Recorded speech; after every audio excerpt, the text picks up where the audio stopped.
Vamos lá, pessoal. Chegando, Operação Fiscal, live de número 2, né? Live de número 2. O Instagram derrubou a gente, não sei porquê, mas estamos aqui de volta. Vamos hoje falar aí com o grande Mozart de Leon, auditor fiscal de Santa Catarina, pessoal. O Mozart, né? Aprovado nesse concurso aqui na área de gestão tributária, é coach, é mentor e também é professor de discursivas. Então a gente vai aproveitar hoje para falar com o Mozart aí, para ele dar dicas quentíssimas de como se preparar, e não só se preparar, mas de como se preparar em alto nível para a prova objetiva e para a prova discursiva, principalmente aí dos fiscos, né, dos concursos fiscais, seja em âmbito municipal, estadual ou federal. Para quem ainda não conhece o projeto, são 10 lives, pessoal, são 10 dias aqui de Operação Fiscal, onde a gente teve o nosso primeiro evento da Operação Fiscal com o professor Bruno Bezerra. A gente fez um roteirinho lá de estudo, né, de como sair do zero até a aprovação, e hoje a gente dá continuidade aí com o grande Mozart de Leon.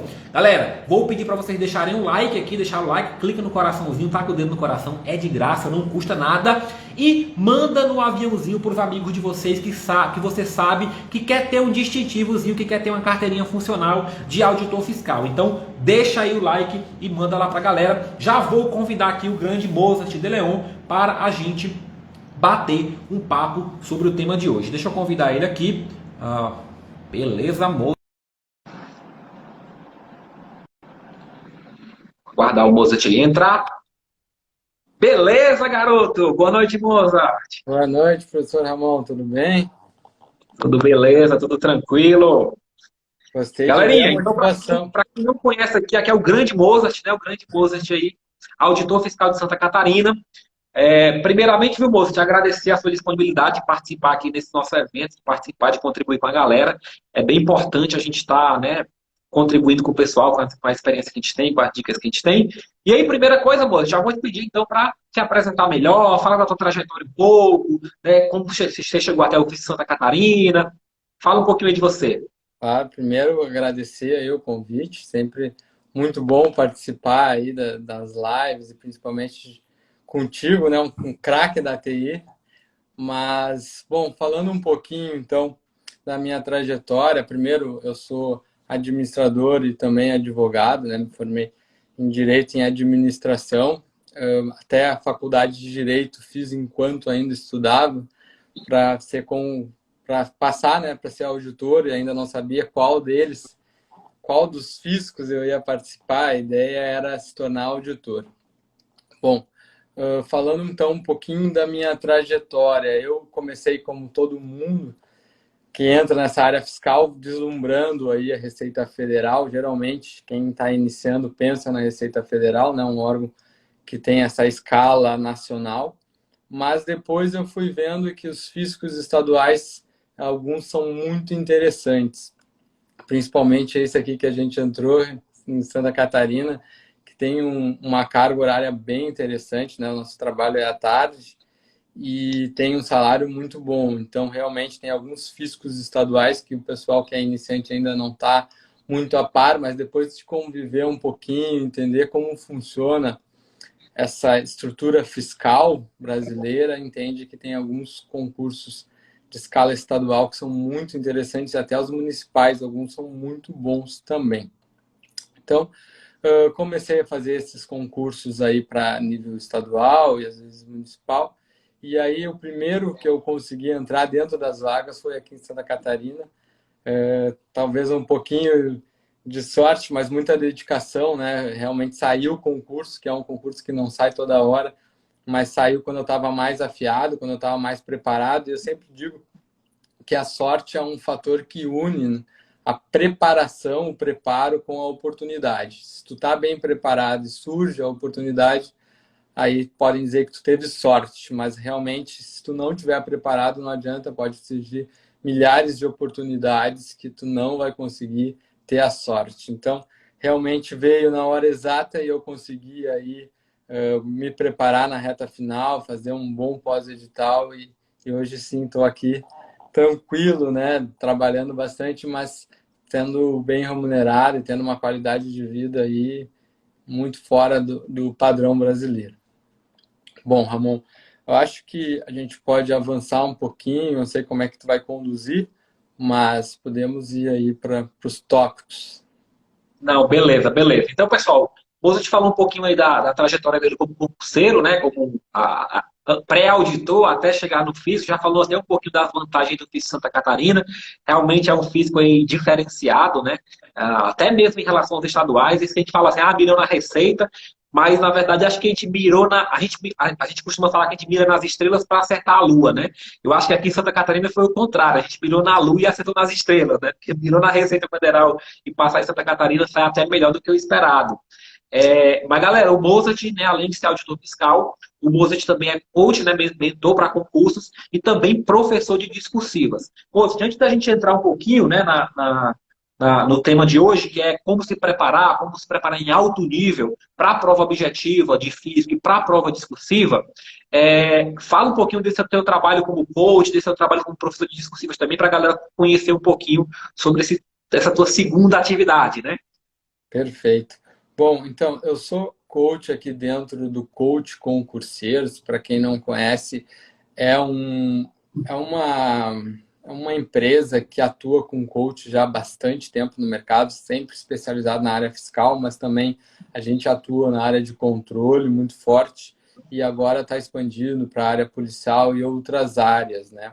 Então, a gente tem uma metodologia própria, depois a gente vai falar um pouquinho sobre como estudar, e a gente usa isso aqui e tem resultados aí impressionantes. Se tu olhar todos os concursos da área fiscal, vai ter alunos do Coach Concurseiros entre as vagas. E a gente não se posiciona como um coach bastantão, assim, que pega muitos alunos. A gente tem o diferencial de ser muito personalizado. Então, a gente tenta entender qual é a ideia do aluno, há quanto tempo ele estuda, quanto tempo que ele tem de disponibilidade para estudar, entender o conhecimento prévio que ele tem de cada uma das matérias e aí sim montar a estratégia para aquele aluno específico. Então, o ciclo dentro do coach concurseiros de um aluno não é igual de nenhum outro, porque ele é realmente feito pelas características do aluno. Claro que tu fazer um concurso junto com num pós-edital junto com outro aluno, as matérias provavelmente vão ser iguais, porque é o mesmo certame. Mas alguns alunos vão estudar de uma forma aquele conteúdo, outros de outra forma, dependendo do conhecimento prévio. E é isso aqui que a gente consegue personalizar. Obviamente que assim a gente não consegue ter tantos alunos, porque não tem como personalizar tendo 100 alunos, tendo 50 alunos num só profissional. Então, essa é a ideia do coach concurseiros, é trazer esse processo de mentoria, acelerar a aprovação do aluno, mas, ao mesmo tempo, fazer com que ele desenvolva as suas qualidades mais melhores, eu diria assim, que tenha muita gente que é muito boa em escrever e grava assim, tem gente que só aprende alguns pontos em videoaula e ele tem que se adequar àquilo, tem gente que gosta de estudar de manhã, então a gente tem que aproveitar isso, outros de madrugada, então cada um sabe mais ou menos como aprende melhor e obviamente que a gente testa aqui, testa ali e aí vai vendo a melhor maneira de se estudar. Então, esse é um dos pontos aqui dentro, que eu faço essa mentoria, né? Depois, se estiver interessado, fala comigo lá no Instagram, tranquilo. Geralmente eu respondo muito rápido. Mas a ideia é essa. E o outro ponto é essa parte de discursiva. Realmente, a área fiscal, ela é um pouco não tem muita gente que atua na área de discursivas da área fiscal, não tem um padrinho, uma pessoa que sabe que é referência. Temos agora a professora Vandinara, também aqui auditora do Fisco, nossa colega, que é muito boa e ela começou isso, mas também há pouco tempo. E até me inspirado nela, às vezes conversando com ela, eu comecei a desenvolver também esse estilo de questões, mas eu não quis ir para algo também bastantão, vender curso para 100, 200, 300 pessoas. Eu gosto de fazer com pequenos grupos e tentar aproveitar ao máximo aquele texto do aluno, entrar nos detalhes, tentar trazer como é que ele pode melhorar a escrita, como é que ele pode escrever diferente e também mostrar para ele o que ele está errando, não simplesmente dar uma nota, circular o que tinha que estar no espelho, mas mostrar para ele que ele tem que pensar na resposta, que ele tem que olhar para o espelho e ver se está respondendo todos os pontos, porque o aluno, às vezes, ele quer escrever bonito, quer escrever bem, mas passa batido da pergunta do enunciado. Aí ele faz uma introdução belíssima, porém ele não vai naquele detalhe que é o cerne da resposta. Então, esses pontos é importante e eu tento trazer aqui, estou vendo alguns alunos que entrando na live, que sabe do que eu estou falando, e provavelmente a galera que depois vai ver a live vai se identificar. Beleza, beleza, galera. Então, tá aí o Mozart. Então, vamos lá, Mozart. A gente falou um pouquinho aí da sua trajetória concurseira, né, as suas outras atividades que você tem hoje. Depois, para a galera acompanhar aqui, pode trocar uma ideia com o Mozart depois aí. Mas vamos lá, vamos para o que a galera está esperando. Vamos dar o caminho das pedras de o futuro auditor fiscal, né, deve realizar a sua preparação da forma mais efetiva, eficaz e eficiente possível. Vamos falar primeiro um pouquinho da prova objetiva, depois a gente entra na discursiva, né? Ressaltando que alguns fiscos cobram a discursiva, outros não. Então isso vai depender muito. Eu acredito que a tendência é cobrar discursiva, o moço daqui a pouco dá a opinião dele, eu acredito que a tendência é cobrar discursiva, a gente tem os últimos fiscos tendo a cobrança discursiva, né? O nosso, Santa Catarina, não teve, mas também nem precisava, né? Porque com 3 provas, 3 turnos de prova, se ainda fosse colocar uma discursiva, aí já podia dar o atestado de óbito também, né? Porque o negócio é loucura demais. Mas vamos lá, vamos começar do início então, vamos falar um pouquinho sobre como que o candidato hoje, o futuro fiscal, deve se preparar em alto nível para a prova objetiva, Mozart. Qual a metodologia que você recomenda para a pessoa começar a se preparar para uma prova objetiva da área fiscal? E aí, a área fiscal, né, seja federal, seja municipal, seja estadual. Bom, perfeito, professor Ramon. Bom, primeiro ponto, eu acho que a gente pode entrar em vários níveis, né? Mas começando se fosse um aluno iniciante, o aluno, vou começar hoje a estudar uma matéria, por exemplo, direito tributário, nunca estudei na vida. Qual é a metodologia que a gente recomenda? E isso é guiado e é testado e já teve vários aprovados, né? Não é uma metodologia que não foi testada, mas obviamente que cada um tem que fazer sua ponderação para aquilo que aprende melhor. Mas a ideia, basicamente, é tu escolher um PDF, eu vou estudar direito tributário pelo PDF do professor tal, X. E aí começa a estudar aquele PDF. No começo a gente pede até para fazer uma marcação a lápis. Por quê? Porque o aluno acaba considerando tudo importante, ele não conhece a matéria. Então a gente pensa em fazer uma marcação a lápis naquilo que ele considera importante. Assim ele vai marcando o PDF, faz as questões de final de capítulo, até para ver algumas nuances, mas o aproveitamento dele não é muito alto, é a primeira vez que ele está vendo. Mas a ideia é ir do primeiro PDF ao último, sem revisar. Por quê? Porque a ideia é que ele passe por todos os pontos da matéria e tenha uma visão global, holística. Entenda que o direito tributário não é estanque, que a parte constitucional está interligada com o CTN, que está interligada com as leis esparsas, por exemplo, do Simples Nacional, entre outros, e tudo está conectado, né? Está conjecturado. Então, essas ideias iniciais da visão macro, visão do todo, é muito importante para o aluno iniciante. E esse é o primeiro ponto. Depois que o aluno já tem essa estrutura na cabeça, entende que tem uma parte constitucional, tem uma parte do CTN, tem uma parte de leis esparsas, aí ele pode passar para o segundo ponto, que é a segunda fase que nós diríamos, que é montar o seu próprio resumo. É muito importante ele usar o mesmo material, tá? Voltar lá no PDF e aí fazer uma marcação, talvez com caneta marca-texto. Obviamente tem muita gente que estuda com tablet, pode ser no tablet, mas ele vai marcando com a caneta marca-texto aquilo que ele considera importante. Mas agora já fez bastantes exercícios e também tem uma visão holística da matéria. E aí ele vai montando o seu próprio resumo. Isso é muito importante, ele ter o seu próprio resumo. E aí, já chegar no final daquele PDF, ele já vai ter feito todas as questões, então a gente usa um outro sistema de questões para que ele faça aquelas questões, né, daqueles tópicos que ele acabou de estudar, e assim ele vai também montando todo o seu resumo sem fazer muitas revisões. A ideia aqui é que ele monte seu material para então Aí sim, a gente fala que é a fase da aprovação, que é chegar na fase 3. Por que que é a fase da aprovação? Porque agora ele está com o seu resumo estruturado e ele vai revisar todo o tempo. Mas ao mesmo tempo que ele está revisando, quando ele está usando o ciclo, ele também está fazendo questões de todo o conteúdo ao mesmo tempo, como se fosse uma prova. Então, quando ele chega nesse nível, que aí ele vai ser aprovado, porque ele está sempre revisando, ele já tem o material dele pronto, e ele está sempre fazendo questões da prova, ou seja, de todo o conteúdo como se fosse uma prova. E aí sim ele vai estar pronto. Eu acho que para mim o segredo para o cara romper aquela barreira dos 80 para ir para cima, ele tem que adquirir duas coisas. Primeiro, memória visual. Quando tu usa o mesmo material, tu vai começar a decorar exatamente as figuras e a posição da onde está aquele texto no teu material. Tu está sempre relendo o mesmo material. E a segunda coisa é a leitura dinâmica. O cara que usa o mesmo material, ele vai ler rapidamente, questões de horas, ele vai ler muito, muito conteúdo.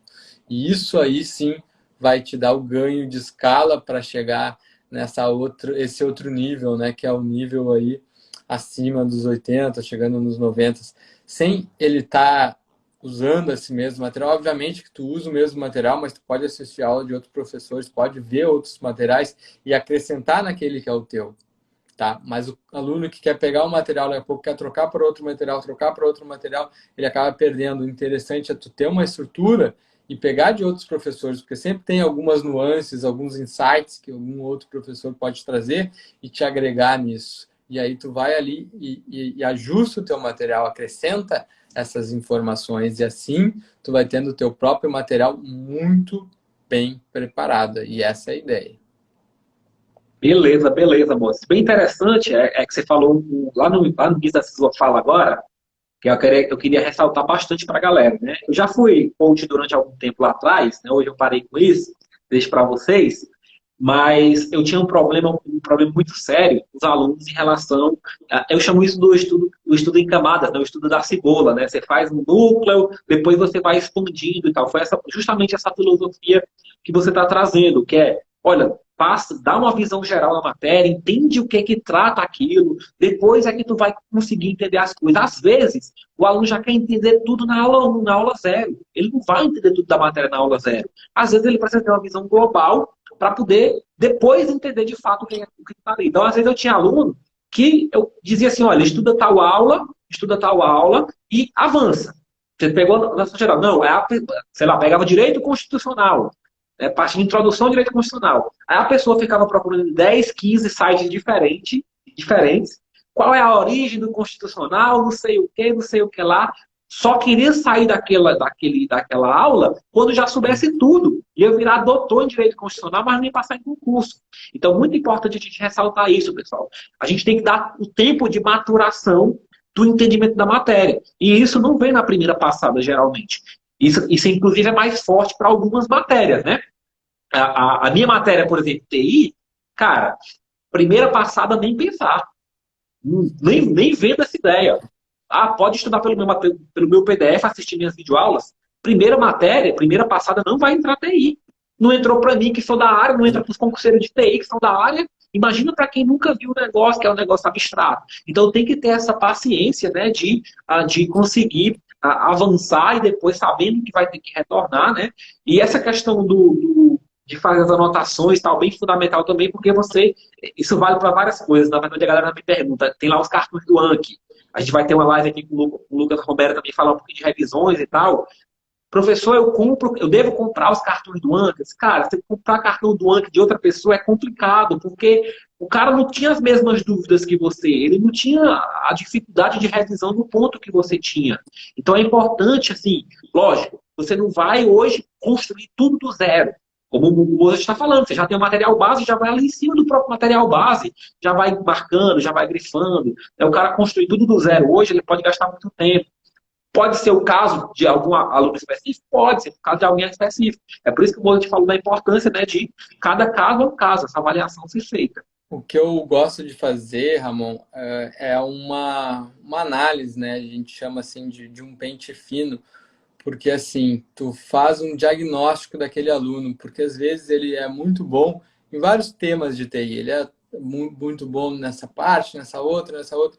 Mas quando tu faz uma bateria de questões por tópicos, daquele concurso específico que ele quer, e tu vai ver ali vários nuances que ele, não, que ele é fraco. Ah, aqui tu teve aproveitamento de 40%, aqui de 50%, mas aqui tu teve 90%, aqui tu teve 85%. Então, esses tópicos aqui, tá tranquilo. Esses aqui a gente tem que se aprofundar. E naqueles que a gente precisa se aprofundar, aí sim a gente vai fazer esquema, a gente vai fazer mapa mental, a gente vai escrever, a gente vai buscar um outro professor para explicar de uma outra maneira, mas não em tudo, porque aí sim realmente é inviável fazer isso com todo o conteúdo, mas naqueles tópicos que o aluno apresentou problema, aí sim a gente tem que se dedicar mais tempo. Mas para isso, obviamente, o aluno tem que fazer um diagnóstico, entender quais tópicos ele tem problema. Naquele exemplo que eu estava trazendo, direito tributário, a gente vê muito em responsabilidade tributária os alunos com problema, a gente vê muito no Simples Nacional os alunos também com problema, na parte de processo tributário. Eu gosto de trazer esse exemplo porque fica mais palpável, né? O direito tributário é mais fácil para mim, quando vai para a TI eu fico perdido. Mas a ideia é essa, é trazer o reforço, não em todos os tópicos, mas naqueles que o aluno precisa. E aí sim ele consegue se fortalecer para ir naquela fase 3 que eu estava falando, que ele fica sempre na revisão e sempre fazendo exercícios, né? No aleatório, que a gente chama, no L. Tu que é a área de TI, é o L.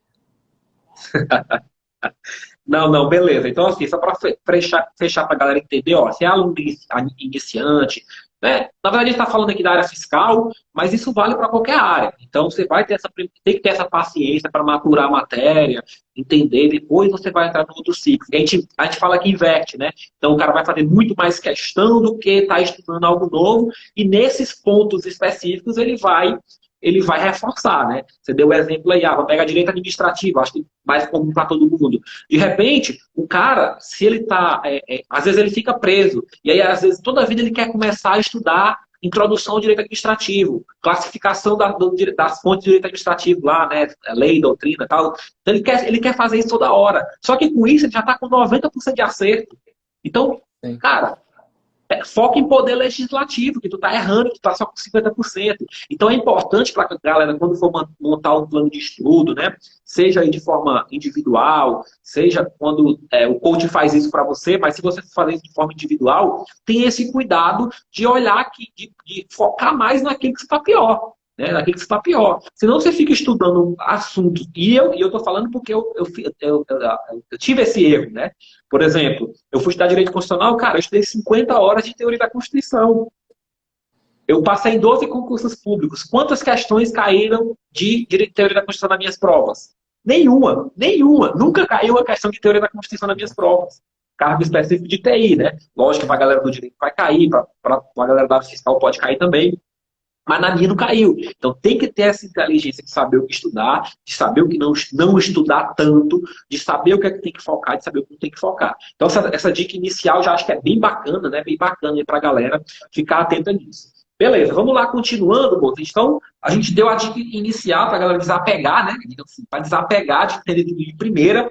Mas vamos agora para a mão na massa. O cara quer começar a estudar, seja o cara que já é iniciante, seja o cara que já tem uma certa base de estudo das matérias, como que ele, olhando só para a objetiva nesse momento ainda, né? Não tanto na discursiva ainda, que a discursiva é uma segunda fase, até porque se não passar na objetiva não tem discursiva corrigida, então não adianta. E até acredito que o estudo para a discursiva, logicamente que ele decorre do estudo para a objetiva, porque os temas vão ser dali. Mas nessa base, como que ele montaria aí um plano de estudos? Você recomenda ciclo, uma matéria por vez, uma matéria por dia? Como que você sugere para a galera? Não, perfeito. Eu acho que uma das poucas coisas, sabe, concurso público, a unanimidade é quase nula, né? Mas tem uma das coisas que eu vejo que é muito comum para todos os aprovados, que é o ciclo de estudos.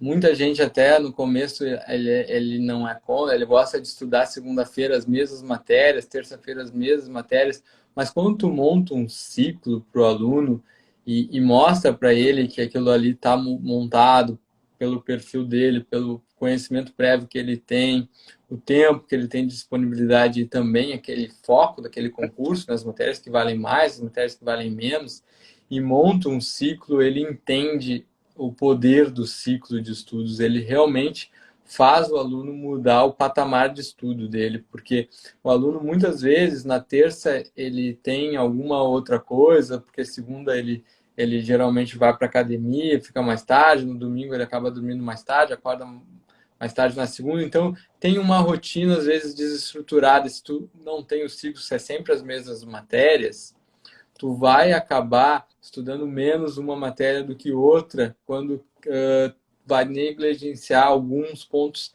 que tu não pode negligenciar numa questão de concurso.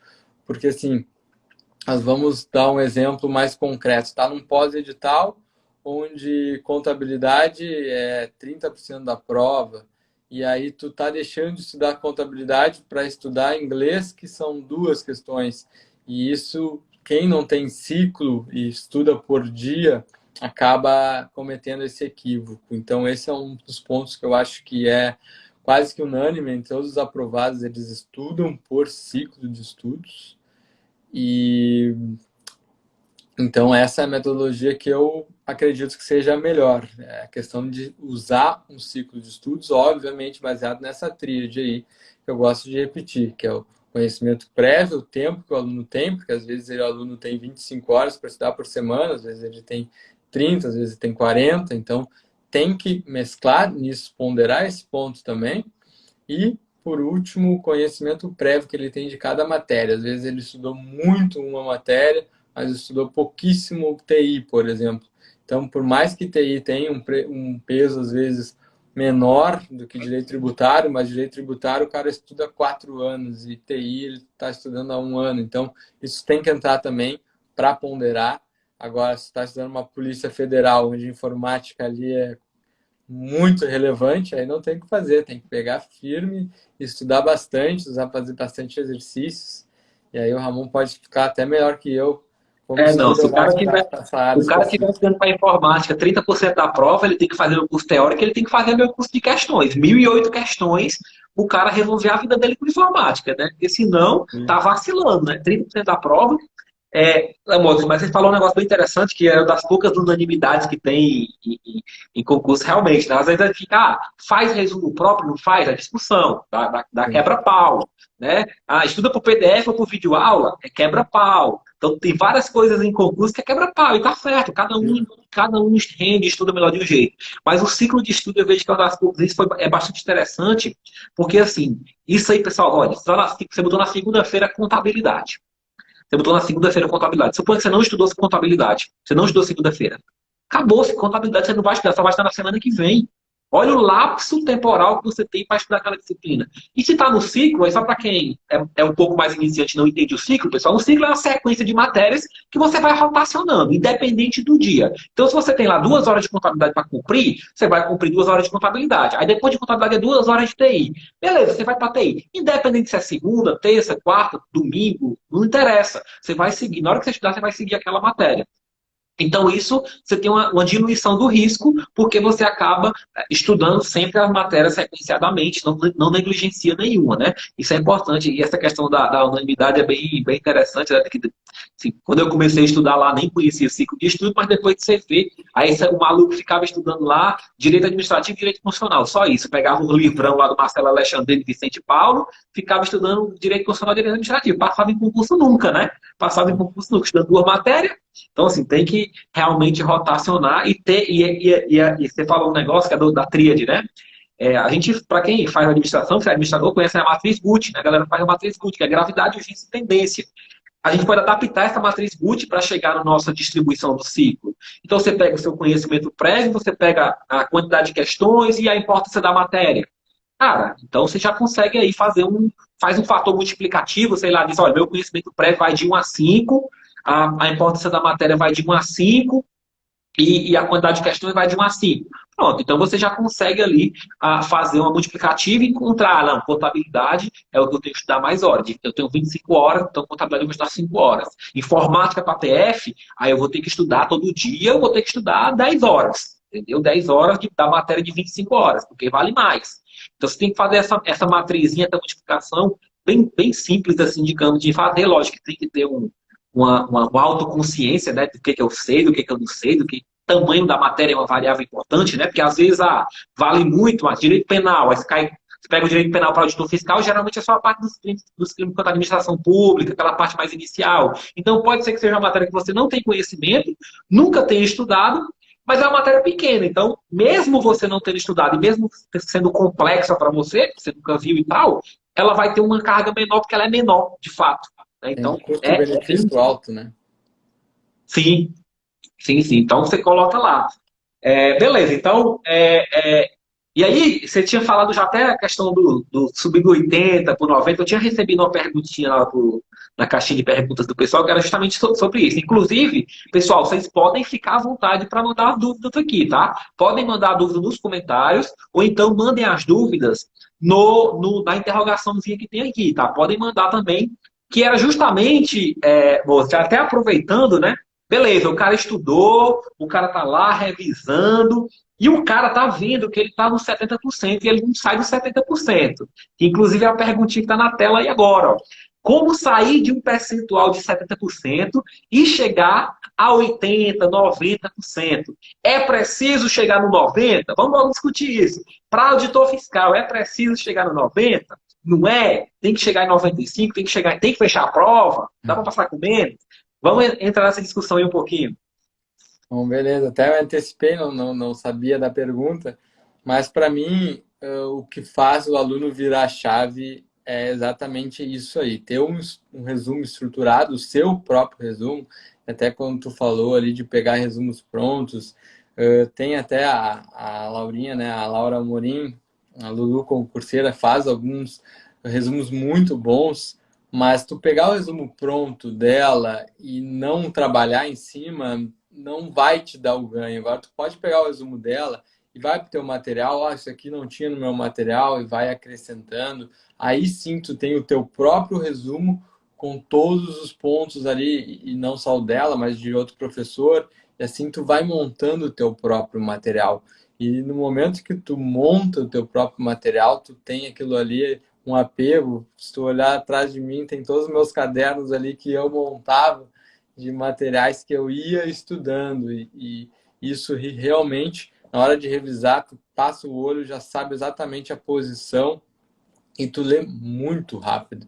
Eu conseguia ler uma quantidade de matérias muito rapidamente, porque eu tinha aquilo ali decorado, praticamente a posição e o mesmo texto. Então, eram algumas marcações, tu ia passando o olho e tu fazia uma revisão geral de uma matéria, como constitucional, às vezes em 4, 5 horas tu revisava todo o conteúdo. Claro, que naquele ponto que tu tem no teu resumo. Às vezes, tu vai fazer questões e te depara com um assunto novo. E aí, aquele assunto novo, tu olha o comentário e, se for o caso, tu vai lá e acrescenta, que tu não tinha ainda no teu resumo. Mas 80% ali, tu vai ter, se tu fez um resumo bom, usou um material de qualidade, tu vai ter. E aí, esses 20, 10% que são diferentes, aí, às vezes, a banca nova, e aí tu tem que ter um pouquinho de maturidade ali na hora de discernimento para conseguir tirar algumas alternativas e marcar correto, né? Às vezes, tinha um professor meu que falava assim, ó, tu sempre vai se lembrar daquilo que tu não leu. Quando tu tá lendo a questão, tu vai ver, olha, isso aqui eu já li, isso aqui, mas isso aqui eu nunca vi na vida. Isso aqui deve estar errado. Porque o aluno que estuda bastante, ele provavelmente em algum momento já se deparou. E aí ele diz assim, então é só não estudar nada, porque aí tu vai acertar. E aí ele dava esse exemplo e ria. Mas isso é interessante, porque o aluno, quando está fazendo a questão e a múltipla escolha, ele vai olhando, isso aqui eu já vi em algum lugar, isso aqui só pode ser invenção da banca, porque nunca vi falar nisso aqui. Já estudei vários materiais e às vezes tu consegue assinalar a correta nesse tipo de raciocínio. Obviamente, com o aluno iniciante não vai conseguir fazer isso, mas um aluno que está batendo na trave em vários certames, ele consegue ter esse discernimento quando ele está muito bem afiado. Até nas provas de certo e errado do CESP, que... Opa, caiu aqui? Não, voltou. Voltou. Acho que tinha falhado lá. Perfeito.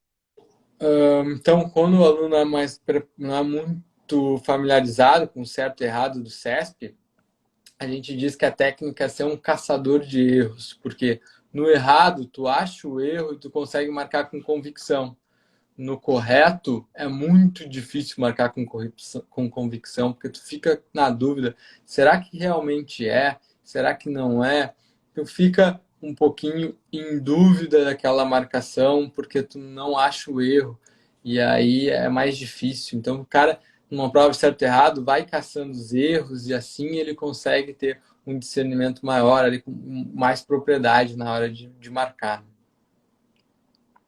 E eu vou aproveitar agora, eu vou jogar a bomba do teu colo, já que tu falou do CESP, né?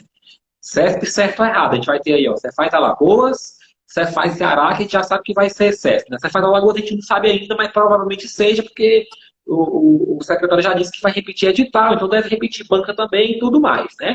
Mas vamos supor que é uma prova certa ou errado, então nós estamos falando agora de prova objetiva, falando das dicas principais para o cara estudar, fazer esse ciclo e tal, beleza. Agora o cara chegou na prova objetiva. Tem alguma estratégia? E aí eu vou jogar a bomba do CESP, mas eu quero que você comente também, assim, principalmente em CESP e FCC, né? Chegou na hora da prova, 120 questões, certo ou errado? Marco tudo? Chuto menos? Vou kamikaze ou vou mais cauteloso? Né? Isso para o CESP. E para a FCC, você já acabou até dando uma dica aí, né? Eu costumo falar para o pessoal que é o seguinte, pessoal, é aquela história da sorte, né? Quanto mais você estuda, menos sorte, mais sorte você tem. Quanto mais você estuda, mais sorte você tem. Porque, assim, e até em linha do que a gente falou no começo, né? De que a pessoa não precisa sair buscando um monte de informação para entender tudo. Você não precisa entender tudo. Você estuda para concurso para acertar a questão de prova. Você não precisa saber da aula de banco de dados relacionais. Quem precisa saber isso sou eu. Você não precisa saber de banco de dados relacionais. Você precisa saber o que é a primeira, segunda, terceira forma normal, marcar o que é uma tabela, o que é uma chave primária, o que é uma chave estrangeira, na questão. Pode ser, vai ter questão que você não sabe por que está certo ou por que está errado. Mas você estudou tanto que você sabe que está certo ou sabe que está errado. E não precisa perder tempo com isso, não, porque às vezes eu vejo, se a galera chega na prova e fica perdendo tempo, sabe a questão, poxa, tá errada, mas por que tá errada? Na hora da prova não interessa por que tá errado. Não interessa por que tá errado. Na hora do seu estudo, aí interessa por que tá errado, que você está estudando, você está entendendo. Na hora da prova, você sabe, tem a consciência, já estudou 50 horas de banco de dados, você sabe por que está errado. Você sabe por que não é a primeira forma normal, embora você não saiba se é a segunda, se é a terceira, se é a quarta ou se é a quinta. Mas você sabe que não é a primeira. Então marca errado e vai-se embora para a próxima. Né? Então, já puxando esse gancho, dá aí tua dica de prova. Chegou na prova objetiva, como o cara deve se comportar, tem alguma estratégia específica, ordem de matérias, por onde começa, por onde não começa. Tá, vamos lá. Bom, o que eu gostava de fazer? E aí, algo que eu fazia repetidamente, e isso é uma das dicas para o aluno que quer chegar nesse patamar aí dos 90%, dos 80%, ele tem que fazer simulados de prova. É imprescindível o aluno não se testar exatamente como é a prova dele. Eu digo isso, tem que ser também uns 3 simulados assim no pós-edital também. Fazer simulado toda semana, tu não vai conseguir avançar a matéria. Então, tu tem que dar um tempo de avanço na matéria, faz um simulado. Avança na matéria, faz um simulado. E esse simulado, tu vai testar a estratégia de prova, que é muito importante. Eu gostava de fazer primeira matéria português. Mas, às vezes, dependendo da prova, eu não fazia toda, né? Na nossa prova, você faz Santa Catarina, eram muitas matérias e, se eu não me engano, acho que tinha 30 questões de português. 30 questões de português é muito maçante. Então, eu optei por fazer ali 21, ter mais ou menos uma média boa em português e aí depois eu voltei. Mas, geralmente, o aluno tem que fazer português no início porque ele pede interpretação de texto, não é compreensão. Então, tu tem que ir entender um pouquinho as entrelinhas. Se tu tá cansado, é mais difícil de tu conseguir entender as entrelinhas ali do que é solicitado, do que está sendo perguntado. Então, para mim, a primeira matéria que o aluno tem que fazer numa prova é português. Depois de português, eu gostava de ir nos direitos. Por que eu gostava? Porque eu tinha facilidade. Então, direito constitucional, direito tributário, direito administrativo era algo que me dava prazer e eu me sentia seguro. Então, quando eu ia para uma prova como constitucional, que eu ia bem, eu sabia que eu iria bem, aquilo me trazia calma na hora do estudo, e isso era muito bom, porque tu vai fazendo a prova, tu vai acertando, tu vai ganhando confiança, tu vai ganhando ritmo, e aquilo vai te trazendo para dentro da prova. Então, isso era muito importante, eu gostava de fazer isso. Outro ponto, depois que eu gostava de avançar para as outras matérias, mas eu deixava por último as matérias de cálculo, por exemplo, contabilidade, quando tinha cálculo e matemática, porque geralmente às vezes tu empaca numa matéria, fica ali estudando uma questão de cálculo e não sai aquela questão, mas tu fica tentando e tu perde muito tempo. Se tu ainda deixou as outras, daqui a pouco tem uma matéria que tu é bom e tu acaba não indo bem. Então eu deixava as de cálculo por último, sempre fazia matemática por último, com mais calma. Mas assim, o que eu recomendo? O cara começa por português, que é a matéria que exige a interpretação, depois ele vai para a matéria que traz mais confiança para ele. Para mim era o direito, mas talvez para ti seja TI, para outros seja matemática, para outros seja, sei lá, AFO, que seja qual a matéria que ele tem mais discernimento, que ele vai mais a fundo, que ele consegue ter um desempenho melhor. E aí, depois dessa matéria, até porque se ele fizer cansado essa matéria, talvez ele perca uma questão que ele não perderia se deixasse para o início. Então, é bom garantir o máximo de pontuação possível, fazer aquelas que ele tem mais facilidade no início e deixar aquelas que provavelmente ele erraria mesmo se tivesse muito descansado, porque é uma matéria que ele não tem muita afinidade. E as questões de cálculo, para que ele não empaque numa questão de cálculo, eu gosto de deixar para o final também. Teve uma prova que eu fiz, cara, que eu fiquei realmente muito de cara, assim, cara no sentido assim de puto da vida, assim, porque foi uma questão que caiu de estatística e era uma questão de média, uma média ponderada, né? Zuber, eu me lembro. E é uma questão de estatística que não é das mais difíceis, dá para o cara fazer. É uma questão trabalhosa, tinha que fazer todo o desenho, faz um monte de soma, multiplica, faz um monte de cálculos. Mas é uma questão que tu, sabendo como se faz ali, sabendo a ideia da forma, tu consegue resolver. E eu fiz aquela questão e não consegui achar a resposta, e refiz todos os cálculos. Fiz aquilo ali, eu acho que eu perdi uns 15 minutos, sorte que eu já tinha deixado ela para o final. Mas eu fiquei uns 15 minutos e depois a questão foi anulada porque não tinha resposta. E aí aquele tempo que eu perdi e outra pessoa que não sabia estatística pegou e chutou qualquer uma e teve a mesma pontuação, aquilo para mim realmente me marcou. E eu entendo que se o aluno quiser brigar com uma questão na prova, ele só vai perder tempo e não vai ter um ganho com isso. Então, realmente, às vezes acontecem esses erros. Essa é uma questão que aconteceu comigo, pode acontecer em qualquer outra prova, que é uma questão muito difícil e depois ela é anulada. E aí tu perdeu muito tempo e deixou de ganhar pontos em outro ponto ali, que poderia receber mais pontos, né? Perfeito. É até interessante você falar isso aí, né? Porque uma coisa que eu tirei aqui, né? Um resumo, né? A estratégia da prova, a estratégia para fazer a prova objetiva, ela tem que ser definida antes. Então, você falou muito bem aí da questão de simular antes. Eu gostava muito de simular com outras provas de concurso. Então, por exemplo, quando eu vim fazer a prova de Santa Catarina, eu tinha feito a prova do Goiás no mês anterior. Eu tinha feito 2 provas da Câmara Legislativa do DF no mês anterior. Eu estava preparado para ser FAI do Goiás? Não, eu não estudei uma linha de legislação tributária do Goiás, para você ter ideia. Eu não estudei uma linha da legislação tributária do Goiás, porque eu estava focado em Santa Catarina. Mas eu queria ver as outras. E era FCC, inclusive. Eu queria ver como é que eu estava em tributário. Eu queria ver como é que eu estava em contabilidade. Eu podia ter feito essa simulação em casa? Podia, mas eu gosto de ir lá, levar a porrada, de menino, estuda mais, não está preparado não, para poder ir para outra. Então eu fiz 3 provas em outubro, a nossa foi em novembro, né? Eu fiz 3 provas em outubro. E aí a CLDF eu fiz uma prova para TI, porque eu fiz auditor fiscal de TI, então eu queria também ver como é que eu estava em TI, fazia tempo que eu não fazia prova, né? Desde 2015, acho que tinha feito prova, 2015, 2016, eu fui fazer de novo em 2018, e fui fazer CLDF tanto para isso, como fui fazer CLDF para consultor tributário, sabendo que a chance era zero de ser consultor tributário. Uma vaga, não que fosse impossível se tivesse a dedicação, mas para aquele tempo que eu tinha não dava, né? Mas eu queria ver como é que eu estava em tributário. E eu vi que eu fui bem. E isso me serviu para quê? Olha, nesse mês que falta para a prova de Santa Catarina, e lembrando, eu não parei de estudar para Santa Catarina, mesmo indo fazendo essas provas. Nesse mês de Santa Catarina, eu vi contabilidade eu estou bem, tributário eu estou bem. Então, minha carga de estudo para essas matérias vai diminuir. E eu vou focar em quê? Vou focar em legislação tributária, que eu não sei nem por onde é que vai ICMS, por onde é que vai esse negócio todo. Que foi o que me salvou, né? 38 questões de 40 em legislação tributária, por exemplo.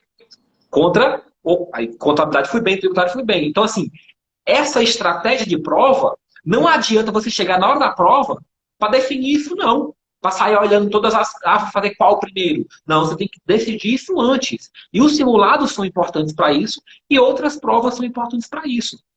Bem parecida a minha filosofia com a tua, tá, Mozart? Eu gosto de fazer português primeiro, porque assim, fazer no final mudar, você ler texto no final para resolver interpretação é complicado, e gosto de fazer as matemáticas por último. Porque o risco de errar é altíssimo. Eu fiz CNMP eu fui aprovado em primeiro lugar, no CNMP.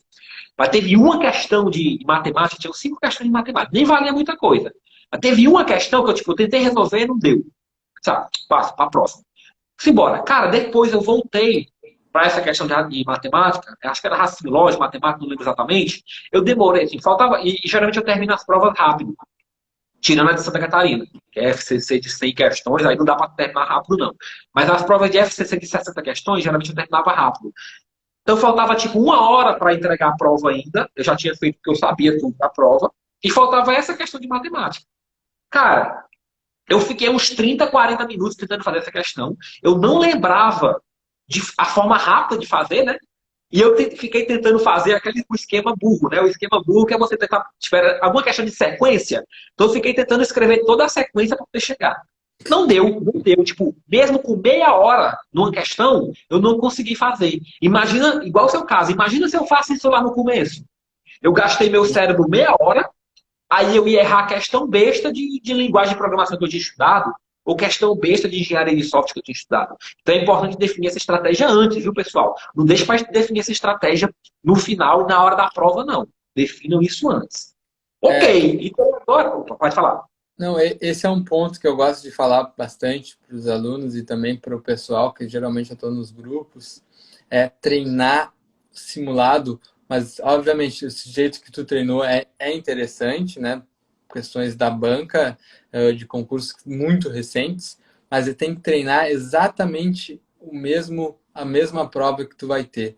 Eu, para Santa Catarina, ali fiz 3 simulados com 40 questões de LT de Santa Catarina. Então, isso aí te dá uma bagagem para o dia muito boa. Então, se tu vai fazer agora, por exemplo, você faz Ceará, que está para sair, treina, ver como é que é a sequência, ver quantas questões tem de cada uma das matérias. Pode até montar um próprio simulado no TEC ou em outro programa de questões, de estratégia, ou qualquer outro, e tu monta ali o simulado e testa com as questões da banca, e isso aí vai te dar vivência para a prova, que dentro no Coach Concurseiros a gente monta, se tiver questões discursivas a gente também monta. A ideia é que o aluno se teste, e teste várias formas que ele pode fazer melhor aquela prova, porque também não adianta ele bater numa forma e às vezes tem outra que ele consegue ir melhor, mas ele não testa. Então, para isso que servem os simulados. Testar exatamente a tua prova é o grande diferencial. Ó, mas tu falou e fugiu da bomba. Não falou do CESP. Eu quero a tua opinião do CESP. Marca tudo, kamikaze, homem-bomba, ou deixa em branco? Não, então, o que eu gosto do CESP? O CESP é uma banca muito capciosa, ela é muito inteligente e ela é uma banca que tira um pouquinho daquela zona de conforto. Eu acho que tem algumas questões do CESP que talvez não vale a pena marcar, mas isso depende de prova para prova, né? O aluno tem que sentir a prova. Se é uma prova que está muito difícil, ele está vendo que aquela prova está fugindo, às vezes teve provas assim que fogem muito daquele típico ali, que o cara tá vendo, tá cobrando normas internacionais, umas coisas assim fora daquele cotidiano concurseiro, coisas que ele nunca viu. Esse tipo de questão não vale a pena se arriscar. Então, se ele está sentindo que a prova está muito pesada, talvez ele deixando ali 15%, talvez até mais, se a prova está muito difícil, ele vai conseguir ainda ser competitivo. Mas se ele pega uma prova do CESP que está muito tranquila, que está cobrando o beabá da matéria, aí se ele deixar ali mais de 10%, ele provavelmente não vai conseguir ter uma pontuação. Então, isso assim, respondendo a seco, é difícil. Eu numa prova, eu já diria assim, bom, tem que deixar no máximo 10%. Mas, dependendo do nível da prova, pode ser que mais do que 10% seja interessante para aquele aluno. Então, para aquele tipo de concurso. Então, é um pouco difícil de te dizer assim, categoricamente. Eu acho que vai depender um pouco de como vai ser a pegada do CESP para aquele certame. É o caso a caso, né? É o caso a caso. Você pegar uma Polícia Federal, talvez o cara tenha o luxo de deixar um pouco mais em branco, porque, né, mais vagas, vai ter um nota de corte talvez menor e tal. Se você pega já uma área fiscal, talvez o cara já não tenha esse luxo todo de deixar mais em branco. Eu gosto de uma diretriz que é o seguinte: em branco, você só vai deixar, cara, aquele que você nunca viu na vida. E não pode ser tudo também que você nunca viu, não. Porque às vezes você nunca viu, mas você tem aquele sentimento de prova. Sim. Poxa, esse exclusivamente aqui tá pegando, eu acho que tá errado.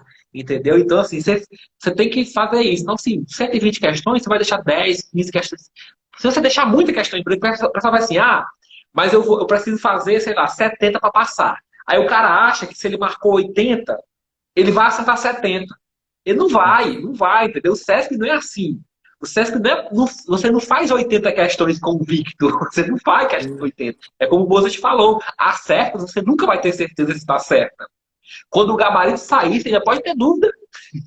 Saiu o TCE Rio de Janeiro esses dias aí, gabarito de TI ridículo, absurdo, gabarito de TI de lá. Inclusive a correção da discursiva também do pessoal, ridícula, né? Mas é outro assunto. Então, assim, tem que ter essa noção e também é importante, nesse caso, fazer as simulações.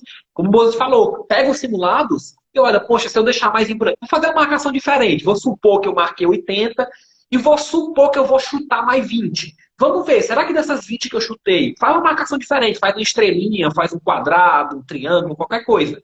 Será que dessas 20 que eu marquei a mais, aí em 2, 3 simulados, será que eu estou ganhando mais ponto ou estou perdendo mais ponto? Aí você vai se conhecer. A gente está dando aqui várias dicas gerais, mas lógico que para caso a caso, cada aluno, cada candidato, na hora da prova, vai ter uma condição diferente de fazer essa avaliação, né?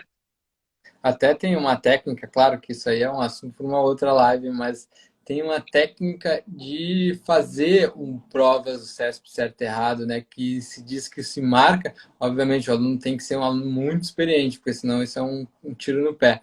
Mas se ele marcar convicto as erradas, pensando em 120 questões, 60 provavelmente sejam erradas, ou muito próximo a isso. Se ele conseguiu marcar talvez 50 e poucas erradas, as outras ele marcando certas, ele vai conseguir ter uma média boa.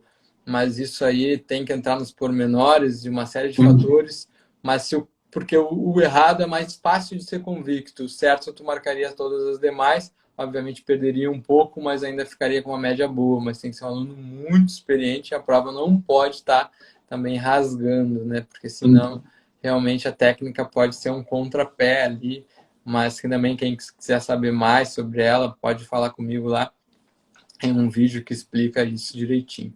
Outro ponto que até para reforçar esse ponto que o Ramon diz que tem que deixar o mínimo possível em branco, porque numa prova de certo e errado tem 50% de acertar e 50% de errar. Nunca viu a matéria, caiu uma questão, tu tem 50% de chance de acertar e 50% de chance de errar. É meio a meio. O aluno estuda para que essa porcentagem seja maior de acertos. Então, por isso que ele estuda, que ele vê o material, que ele revisa, que ele faz questões, e aí passa a ser, então, não tem como precisar matematicamente, mas ele tem mais chances de acertar aquele conteúdo, aquela questão, do que de errar, porque se ele não tivesse feito nada, seria meio a meio. E aí, como ele estuda e risa e etc., ele passa a ter, sei lá, 75% de chance de acertar. E aí, então, o chute passa a ser mais assertivo, porque ele estudou aquele conteúdo, então não é mais 50-50. Por isso que, por mais que ele não tenha plena certeza, o chute muitas vezes vai entrar, provavelmente vai entrar mais do que ir para fora. Essa é a ideia. Mozart, inclusive, assim, a gente falou de CESP, né? Mas, por exemplo, essa distribuição vale para a FCC também, né? Geralmente você tem 5 questões numa matéria, 5 questões de estatística. Geralmente vai ter uma A, uma B, uma C, uma D e uma E. Geralmente. Ah, não, pode ter 2 Cs? Pode ter 2 Cs, mas geralmente eles fazem isso. Até para evitar o cara que marca uma coisa só e passa, né? No CESP também tem isso. Eu não recomendo você fazer isso, né? Logicamente. Mas o que eu recomendo? Às vezes, para você validar o seu sentimento. Eu fiz isso em Santa Catarina. Então, vamos supor que eu peguei lá 5 questões de matemática financeira. Peguei 5 questões de matemática financeira. Eu disse, cara, eu marquei aqui conscientemente 4 delas. A outra eu estou em dúvida. Sei lá, marquei A, B, C, D. A outra eu estou em dúvida entre D e E. Cara, eu vou marcar E, porque provavelmente vai ter isso aqui. Eu já vou chutar. Eu só estou tentando acertar o meu chute, né? Então, assim, para o CESP também pode ser isso. Você tem 10 questões, 20 questões de tributário, geralmente vão ser 10 certas, 10 erradas. Pode ser 12 certas, 8 erradas, 12 erradas, 8 certas, mas tem mais ou menos um negócio equitativo aí. Então, se você, por exemplo, marcou 12 erradas conscientemente, nós estamos falando aqui do aluno, não do aluno chutador, nós estamos falando do aluno que estuda. Se você marcou 12 conscientemente erradas, as outras você não sabe exatamente, você não sabe exatamente se está certa, que você nunca vai ter certeza que está certa, mas a chance de você acertar marcando que está certa é grande, porque você já pegou, aí você está usando o seu conhecimento para marcar as erradas, e você está pegando uma matemática para te ajudar nas outras. Não para chutar, mas para validar aquilo que você acha. Né? Então já fiz isso também e funcionou bem. Beleza, Mozart, vamos lá. Então o cara mais ou menos aqui resolveu uma vida da objetiva dele, mas eu sei que você está ansioso para falar da discursiva. Deixa eu só te fazer uma intervenção. Minha bateria daqui a pouco vai ir pro brejo, então eu vou pegar o carregador ali. Pronto. E volto em 1 minutinho, pode ser? Pronto, perfeito. Enquanto isso eu vou trocando aqui ideia com a galera. Pessoal, podem mandar as dúvidas aí, tá? O que é que vocês estão achando até então? Se já estiver gostando, já deixa o like, né? Já deixa o like, deixa o coraçãozinho. Ficou alguma dúvida em relação ao objetivo, pessoal? Ficou alguma dúvida em relação ao objetivo? Mais alguma coisa que vocês têm dúvida, seja para a CESP, seja para a FCC, em relação à prova objetiva? Nós falamos aqui, né, desde como estudar para a objetiva e também até como fazer a objetiva de fato, né? Fazer a objetiva no dia da prova. Então foram essas duas. Então eu fiz um panorama aí completo, né, de como sai do zero e até chegar na hora da prova e consegue fazer uma boa prova, aí, inclusive com opiniões em relação a chute ou não, em relação à distribuição de prova e tudo mais. A Daís está falando que gostou da dicas, tem a Fer Conceira Campinense também gostou da dicas, beleza? Aí então ela falou que dupla, show de bola.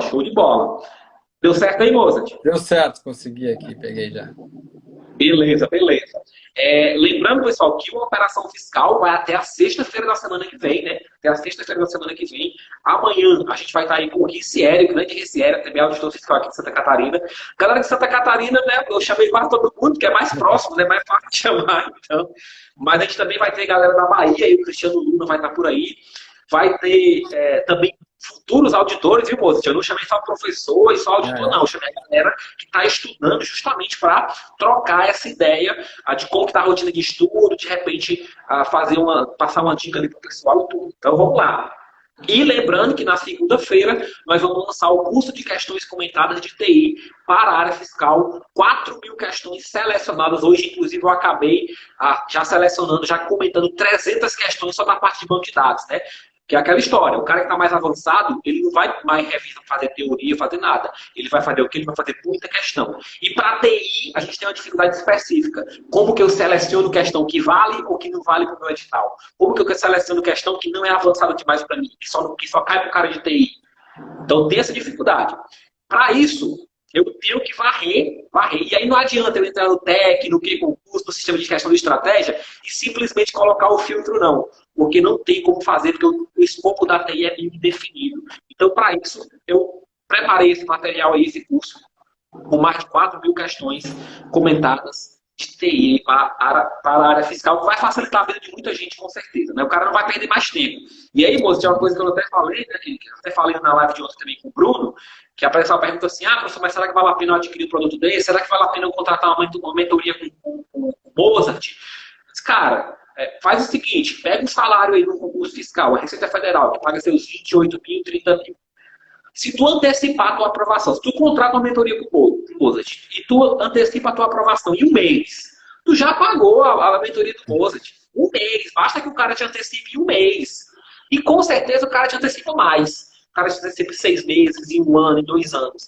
Então, assim, é totalmente válido esse tipo de coisa. Né? Assim, não é todo mundo que pode ter um mentor, que pode ter um curso específico, mas quem pode ter, cara, quem pode ter, antecipa, porque aí você vai ter o salário antes, vai ficar mais tranquilo antes, e fora o tempo que ganha, né? É um mês, é uma remuneração a mais, e também é um mês a menos que você vai ter que estudar, né? Um mês a menos que você tem que estudar.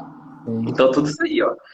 Inclusive, o Ayrton perguntou aí, ó, alguma dica para filtrar a questão de TI no TEC? Não tem dica, não tem como filtrar a questão de TI no TEC, no que concurso, no estratégia. Para ter ideia, cara, como é que eu estou elaborando esse curso? Eu estou filtrando basicamente banca e ano. Então eu boto lá, 2020, CESP, banco de dados. 2020, CESP, banco de dados. Pronto. E aí eu saio questão por questão, olhando cada uma para ver onde é que ela entra. Ela é uma questão que pode cair para fiscal. Não, ela é uma questão que, na verdade, ela é de SQL avançado, de índice avançado. Aí eu não coloco.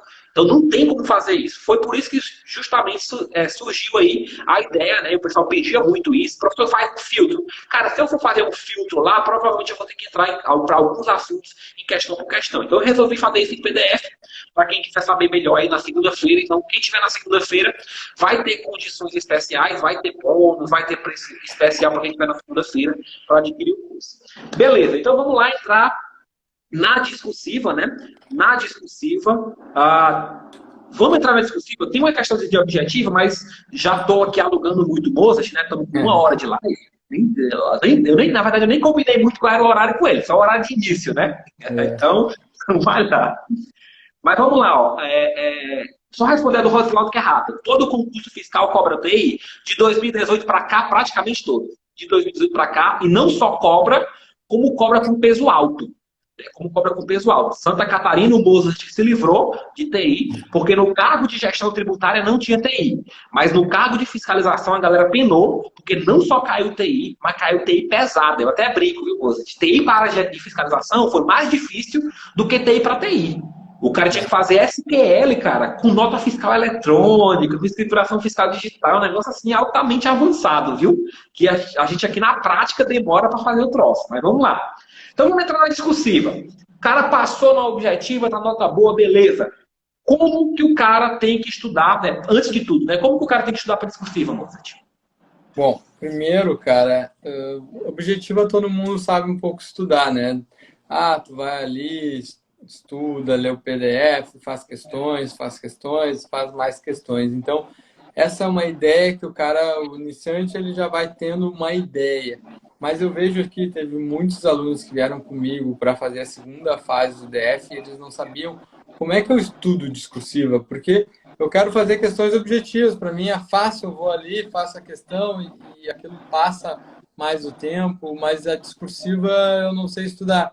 E aí um dos pontos que eu falava para eles era o seguinte: questões discursivas se estuda fazendo questões discursivas, não tem outro modo. Quando tu estuda para objetivo, tu faz questões objetivas. Quando tu estuda para discursiva, tu tem que fazer questões discursivas. E fazer muitas questões discursivas. Obviamente que a gente não tem uma tanta de questões discursivas como tem de objetivas, mas as que tem, que a gente tem o comentário do professor, que a gente tem o espelho da banca, a gente precisa treinar exaustivamente. Aí, às vezes, a gente pegava ali, mas como é que eu vou estudar legislação tributária? Porque isso aí do DF não tem. Aí a gente vai lá no Perguntas e Respostas da própria Secretaria da Fazenda e lá tem uma série de perguntas que os contribuintes fazem, a resposta padrão da Secretaria da Fazenda. Aqui em Santa Catarina também a gente tem o CAF, né? Então, ali tem perguntas e respostas que o aluno pode pegar e ver como é que é a resposta padrão e treinar aquilo como se fosse uma questão discursiva. Então, tem vários métodos que se usa, mas o treinamento, isso tem que ficar muito claro, de discursivas é exercitando a discursiva.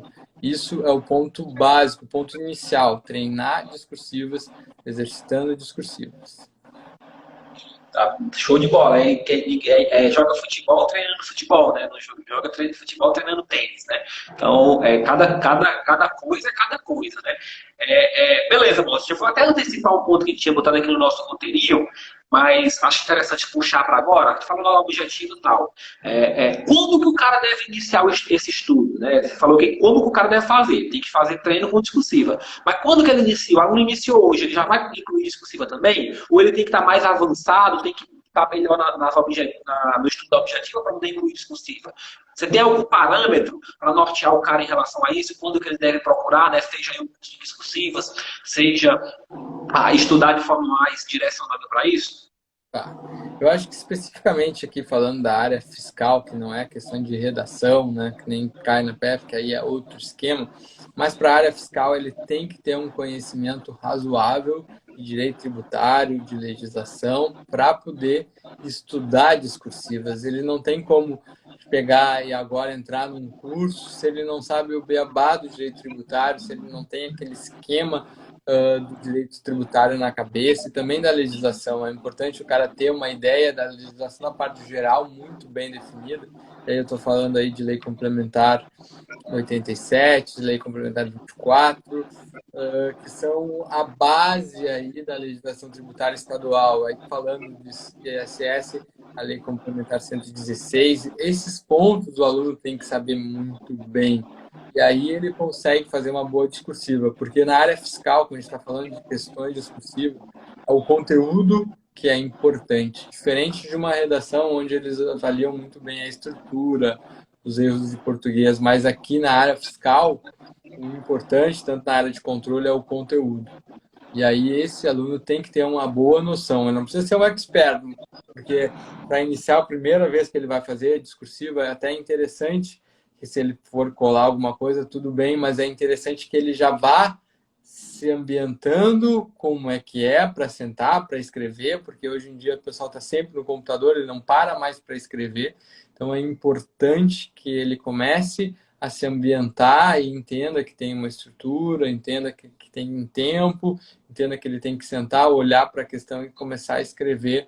Isso é importante, tá? Então, esse eu acho que é o ponto do início, é quando ele já está começando a fazer uma pontuação ok ali na área, na parte objetiva, já tem um conhecimento razoável nas principais matérias, e aí ele consegue, então, começar a exercitar a discursiva, porque também demanda tempo. Não é assim, nunca fiz discursiva na vida, agora saiu um edital como o Tribunal de Contas do Rio de Janeiro, eu vou querer fazer parecer técnico, 3 questões discursivas e no pós-edital. É muito difícil. Tu não vai conseguir ter o discernimento só no pós-edital. Então, é bom começar a treinar para ir já pegando as nuances, melhorando a tua escrita, melhorando o teu português, melhorando a tua estrutura, a como tu enxerga a discursiva. E aí, sim, vai para a parte prática, né, de exercitar com alguém corrigindo, com alguém te dando dicas, com alguém te instruindo.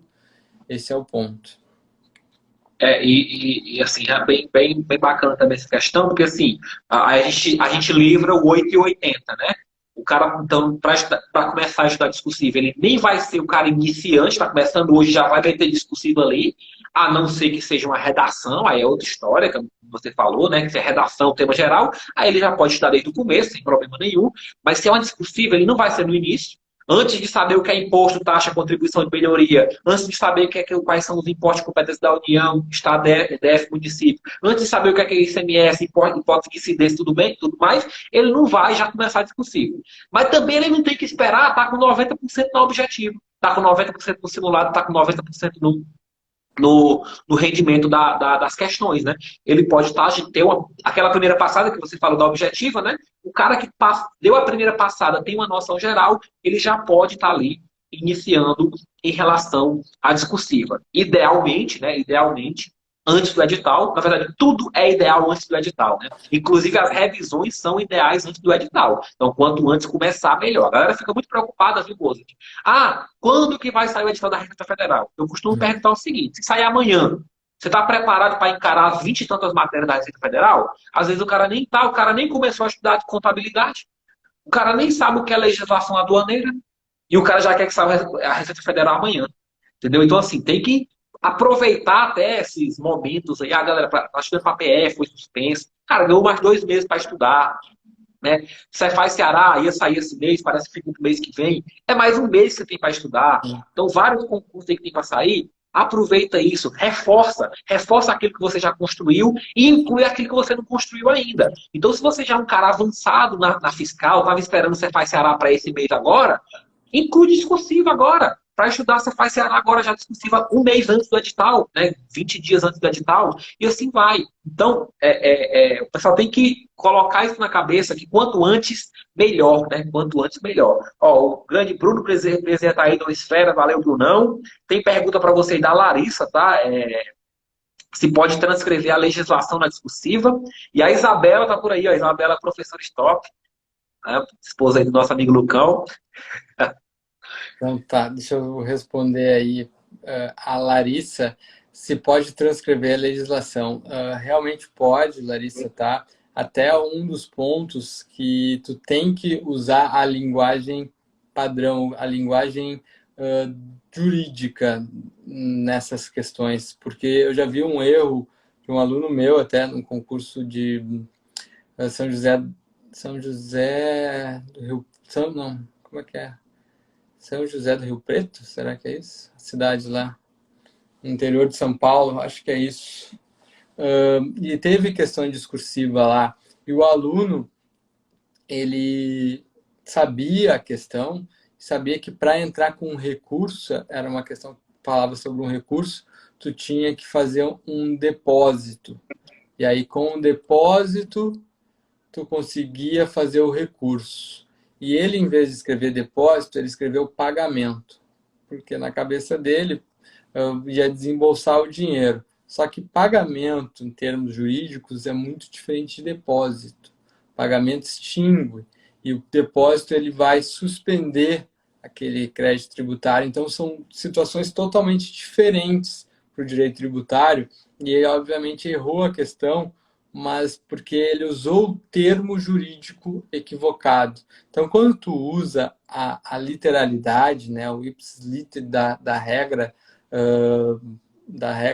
legal, tu não tem como errar, porque o próprio espelho vai trazer a literalidade. Então, se tu escrever ela, provavelmente tu vai fazer 100%. Então, essa é a ideia, tu trazer os termos jurídicos, não escrever com as tuas palavras, porque se tu escrever com as tuas palavras, a chance de tu trocar o termo jurídico e responder outra coisa é grande. Então, esse é o ponto. Tu tem que treinar a literalidade, às vezes tu tem que treinar a escrever como está na lei mesmo, para conseguir transcrever isso na hora que está fazendo a prova de discursivo.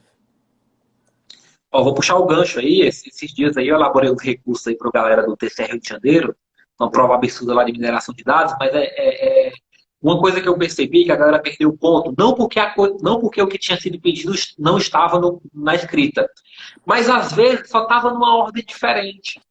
Só estava de uma forma diferente que, tipo, eu que sou professor de TI sabia, o cara que estuda TI sabia, mas às vezes o examinador não sabe. Então, assim, é muito importante também, acho que é uma dica válida, eu vou até me intrometer na dica aqui, mas, pessoal, se atenham ao que a questão está pedindo. Às vezes é importante repetir. Se a questão pergunta se é aplicável inexigibilidade no caso tal, tal, tal, responda o seguinte: a inexigibilidade é aplicada no caso tal, tal, tal, segundo a lei tal, tal, tal. Se você souber o artigo, cita. Se também não souber, não cita. É importante que saiba, né? Mas então, sim, respondam exatamente como está lá. Se você tentar reorganizar, é que às vezes eu acho que o candidato ele tem medo de, né, como é que fala? Colocar a lei, colocar o que está na lei e achar que o examinador achar que ele não sabe explicar.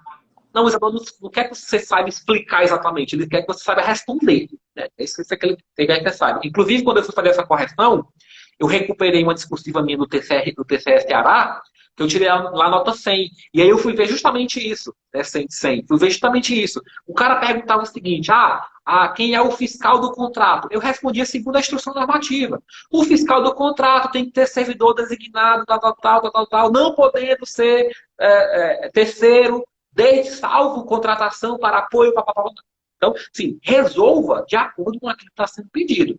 E vale, logicamente, a citação do instrumento legal, né? Tanto do instrumento quanto do próprio dispositivo, se é artigo, se é a linha, se é inciso, o que for. Eu acredito que isso aí também é pacífico, né, Mozart? Esse é o ponto de estruturar, facilitar a vida do examinador.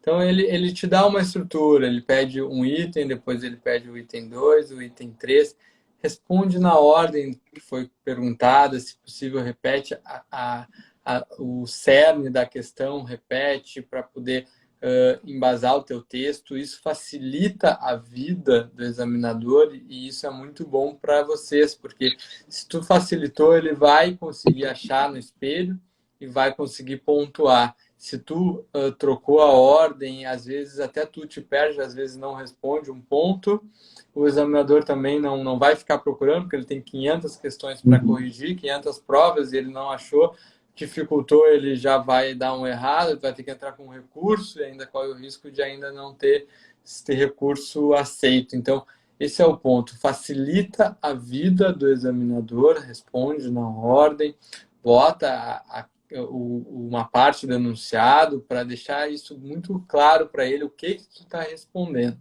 Esse é um dos erros que eu vejo aqui dentro dos meus cursos. O aluno ele não faz o esqueleto ou ele não faz o rascunho, né? Ou se faz, ele não bate com o enunciado. Será que aqui no meu esqueleto eu estou respondendo a todos os pontos que foram perguntados? Porque isso é muito importante, porque o aluno escreve bem, ele faz uma introdução boa, ele escreve com palavras bonitas, porém ele não respondeu ao que foi perguntado, ele não bateu, não revisou, né? Se ele achou que estava escrevendo, respondendo, mas ele não estava, ele respondeu só uma parte da pergunta, a outra parte ele simplesmente se absteve. E isso acontece com frequência. Alunos bons se perdem por não prestar atenção no enunciado ou não revisar para ver se estava no esqueleto dele ou no rascunho dele todas as respostas ali. Inclusive, assim, às vezes é coisa simples, né? Esses casos que eu citei, por exemplo, tinha lá uma situação concreta para o cara avaliar se está de acordo com a legislação ou não. Aí o item pergunta o seguinte, claramente o item pergunta, dentro da contratação X, qual foi o erro e qual foi o acerto? A questão pergunta isso. Aí o cara respondeu qual foi o erro e qual foi o acerto. Só que ele não explicitou onde que ele estava dizendo o erro e onde que ele estava dizendo o acerto. Então, o cara, quando olha, o examinador, quando olha, ele sim, mas ele está falando que isso é um erro ou que é um acerto. Então, o simples fato do cara não ter colocado o seguinte: o erro na contratação tal foi, o acerto na licitação tal foi. O simples fato dele não colocar isso pode ter sido o motivo dele não ter tido a nota máxima naquele parágrafo, naquele quesito específico. Então, isso de facilitar a vida do examinador, assim, é uma das dicas fundamentais, né, para a discursiva. Não só facilita a vida dele na hora de escrever a discursiva, mas facilita a vida dele na hora de mandar o recurso também. Né? Porque aí você diz, olha, na questão tal, eu geralmente mando recurso, eu mando com o enunciado da questão. Ó, a questão pediu isso, eu escrevi isso, tá aqui a lei, o livro, a bibliografia dizendo que Tá aqui o seu espelho me diz isso, então me dê a pontuação máxima. Então facilite sempre a vida do cara, porque como você te disse, o cara não tá ali só para você, ele tem 500 outras redações para corrigir. Beleza, beleza. Tem mais pergunta aqui, Mozart? Se você tiver mais algum outro ponto antes de responder a pergunta, mas a gente tem a pergunta aí da Mariana, né? Manejo de tempo. Manejo de tempo na hora de resolver discursivo. A gente falou da ordem. Eu já vou até ampliar essa pergunta, né? Discursiva, se faz antes ou depois da prova objetiva e como conciliar o tempo dela se ela for no mesmo turno, né? Tá, vamos lá. Bom, primeiro, para te ganhar tempo na discursiva é treino, né? Não tem uma outra forma de tu pegar familiaridade e ganhar velocidade. Tu tem que realmente treinar bastante. Se tu não está conseguindo responder rapidamente, talvez tu tenha que estruturar melhor as tuas respostas e treinar mais. Porque quando tu vai treinando o conteúdo, tu já vai ter visto aquilo lá, já vai ter exercitado aquele ponto, e aí vai repetir, já vai ter aquela ideia estruturada na cabeça, vai começar a ir mais rápido, mas isso se ganha com o tempo, não é do dia para a noite, né? Tu vai treinando, tu vai ganhando velocidade, isso é em qualquer coisa, na leitura, em fazer questões objetivas e discursivas. Com relação a essa questão que tu levantaste, Ramon, eu gostava, quando fazia uma prova que tinha discursiva, de fazer o esqueleto antes. Olhar a discursiva e ver o que ela estava pedindo. E aí botar os pontos-chave, só os pontos-chave. Ó, a resposta desse quesito aqui é nessa linha, nesse aqui é nessa linha, esse aqui é isso, isso, isso. Montava aquele esqueleto, beleza, vou para o objetivo. Fazia a objetiva, depois montava a discursiva. Eu gostava de fazer assim. Também, óbvio, tem gente que gosta de fazer depois, tem gente que gosta de fazer antes. Isso aí, realmente, tu tem que testar e ver o que melhor tu te adapta. Eu gostava de saber o que ia ser cobrado, porque às vezes ali estava dando uma objetiva e tem algum insight para a discursiva, mas isso aí vai de cada um. Geralmente, às vezes, pode ter até uma questão na discursiva, na objetiva, que cabe na discursiva, e essa estratégia é boa também, assim, bem parecida às suas técnicas que você usava com a minha, viu, Mozart? Que também, quando você faz isso, né, de ver a discursiva primeiro e depois vai para a objetiva, você fica no background processando a discursiva. Você está resolvendo ali, mas você fica no background, mesmo que você não fique atento a isso, mas você fica assim, processando ali a discursiva. Por exemplo, essa do Ceará que eu fiz, que foi nota 100, que foi que eu fiz? Tinha lá os itens, sei lá, 6 itens. Eu simplesmente fiz isso, respondi os itens. O que é que ele quer? Ele quer se o fiscal pode ser servidor ou não servidor. Beleza. Pode ou não pode? Não. Tem que ser e pode terceirizar a atividade de apoio. Beleza, respondi só isso. Não fazia parágrafo. E assim fazia todos os itens. Beleza. Vim para a objetiva. Quando eu volto para a discursiva, as respostas já estão lá.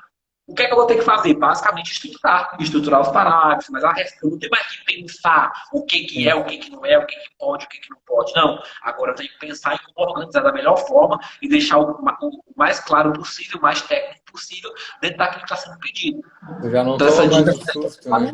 Tu já não toma mais o susto da primeira leitura da discursiva. Sim, porque às vezes você chegar a falar no final, você se desespera, né?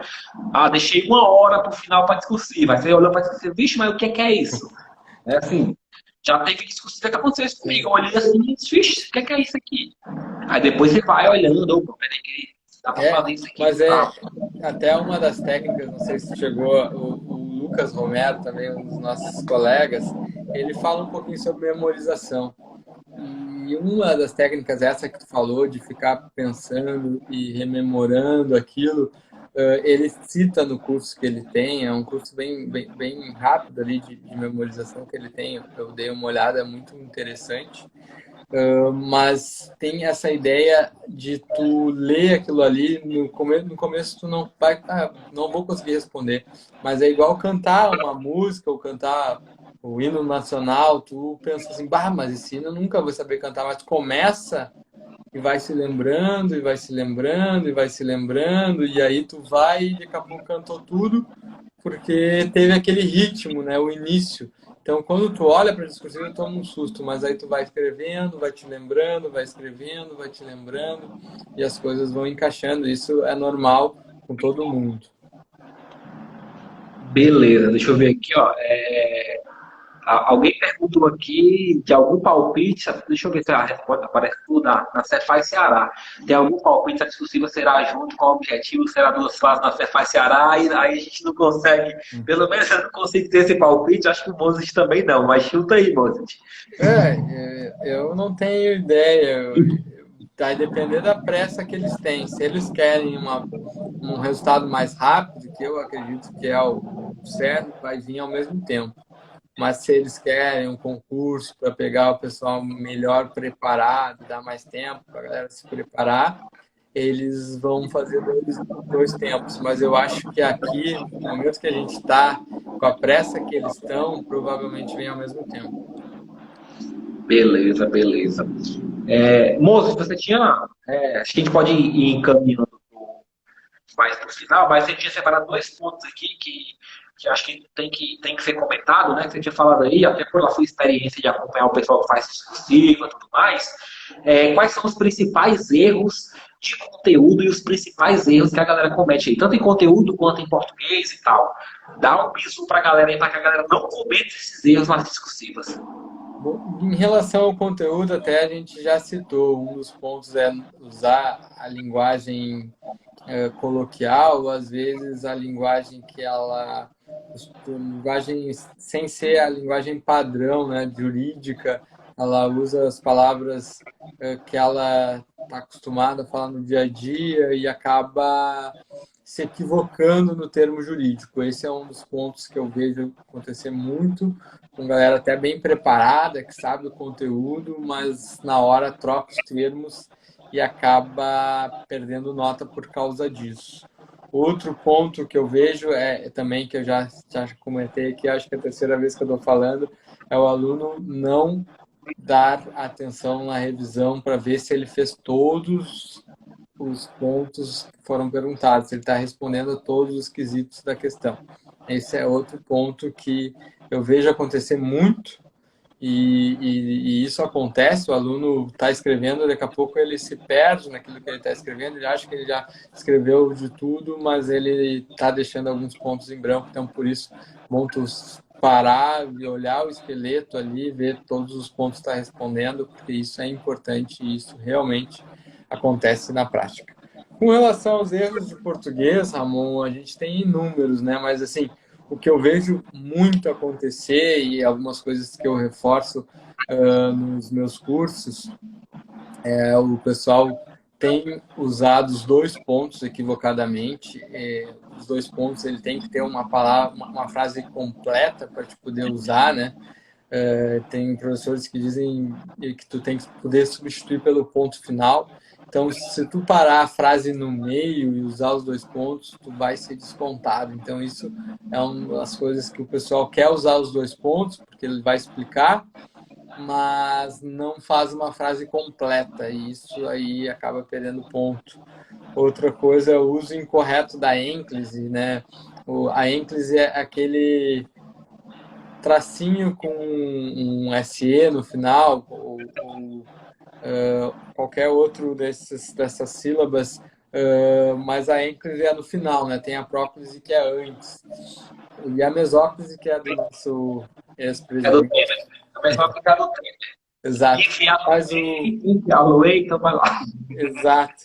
Mas eles costumam usar a ênclise no meio do texto. E usar a ênclise no meio do texto é um perigo muito grande, porque existem inúmeras palavras que são atrativas. E se tu usar próclise, tu nunca vai errar. Mas se tu usar a ênclise e tiver uma palavra atrativa, tu vai errar. Então, a ênclise tu só usa início de frase ou depois de pontuação, porque aí realmente é obrigatório, tu não pode usar próclise. Mas em todos os outros momentos tu usa próclise, e aí tu não vai errar no discursivo. E outra questão que eu vejo acontecer é o Estado, né? O Estado membro, ele é escrito com o E minúsculo. Estado de São Paulo, Estado de Santa Catarina, Estado do Rio de Janeiro, e o Estado com letra maiúscula é o da nação brasileira. E aí o aluno acaba escrevendo equivocadamente e acaba perdendo nota. Tem outros erros, mas eu acho que esses aí a gente pode citar nesse momento aí também, já Já se estendemos bastante. Não, beleza. Eu até botei o Capkin aí, que eu não sei se você já ouviu falar do Capkin, mas é professor de português, acho que Marcelo Bernardes falava isso. Ele dizia as palavras atrativas, né? É conjunção, advérbio, pronome e a palavra que. Então tem essas palavrinhas aí, pessoal. O pronome vem para antes, o se vem para antes, o me vem para antes, vem tudo para antes. Né? Não tem isso aí beleza. Mas o moço te deu Mas até se a dica tu... melhor, que é, cara, você não está fazendo a objetiva. Na objetiva, isso aqui vai servir bem. Isso aqui vai servir bem. Mas Sim, na discursiva, evita usar. Evita usar. Evita usar ênfase, usa só se for no final, que no final realmente não pode, né? sim, Não é te amo, né? É amo-te. Então, exato. né? Tem no começo da frase não pode usar. Mas o resto, aí fica de boa. E tem outras coisas. Beleza, Mozart. Acho que tem só mais uma dúvida aqui, aí a gente já pode ir encerrando, né? Do Rosenwald, se geralmente as discursivas cobram os mesmos assuntos ou se variam de acordo com a esfera.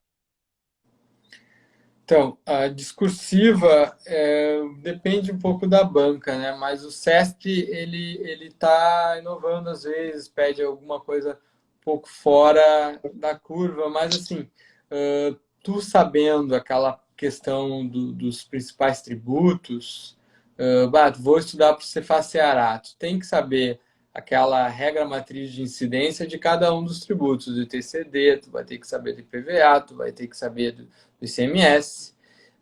Então, essa regra matriz provavelmente vai estar, até porque a gente tem um estudo de caso e duas questões discursivas ali. Então, esses pontos provavelmente vão cair, mas ela pode inovar trazendo alguma isenção, ela pode inovar trazendo alguma taxa. Então, ele gira talvez os mesmos assuntos, mas as bancas às vezes ela traz alguma coisa que é fora do contexto, alguma decisão do STF, alguma coisa que foge um pouquinho daquela regra. Por exemplo, acho que foi na Bahia, né? Trouxe a questão da substituição tributária, que não era tão comum, mas isso aí, quem estuda para objetiva provavelmente consegue fazer uma boa prova. Agora, no Tribunal de Contas do Rio, teve 3 questões ali que eram questões bem batidas, mas teve uma que inovou a parte de controle e era um assunto bem específico que poucos sabiam.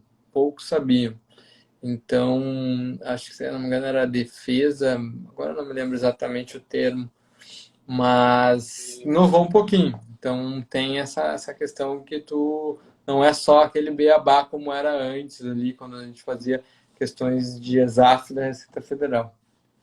Então assim, geralmente, para fisco, as bancas têm cobrado aí mais na parte do direito tributário e legislação tributária. Seriam essas duas matérias aí que estariam.